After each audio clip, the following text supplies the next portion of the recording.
I get contacted a lot with students that are having problems with certain aspects of their playing. A common thing that people will say is, "Hey, I bought this chord book and I've been learning some chords, but I just can't remember the chords. There just gets to be so many of them after a while."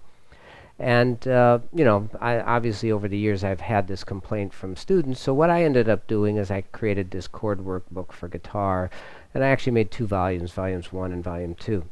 And what the first volume does is allows you to take the common chords that you would need to know if you wanted to be a professional musician, or if you just wanted to be able to play with your friends and make sure that you know all the chords that they might ask you to play. In the back is 36 chord progressions that you can apply these different chords to, because if you're trying to play chords, you're never going to remember them unless you apply them to a musical situation.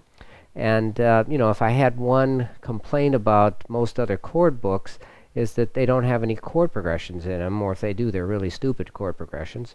Mary Had a Little Lamb or something like that. These are what I have in this book are 12 blues progressions in different keys, 12 blues progressions in a minor blues, and then 12 progressions using rhythm changes, which is a common jazz chord progression.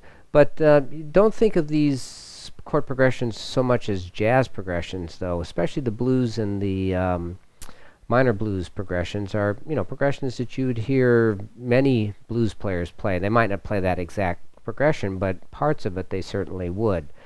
And the other nice thing about it is, a lot of times when people are learning chords, they just don't understand how they all fit together, why you can go from one to the other. And this book explains that. It gives you some real easy to understand information about just which chords want to resolve to which chords, and and little techniques that you can use to build up your own progressions. So it's not like I've just supplied you with a bunch of chord progressions and not told you what's going on in them, because then you wouldn't really learn as much. You might be able to apply the chords and remember the chords, but yet again there's another deeper level here, where if you can really understand why one chord is going to the next, then you can start making your own chord progressions.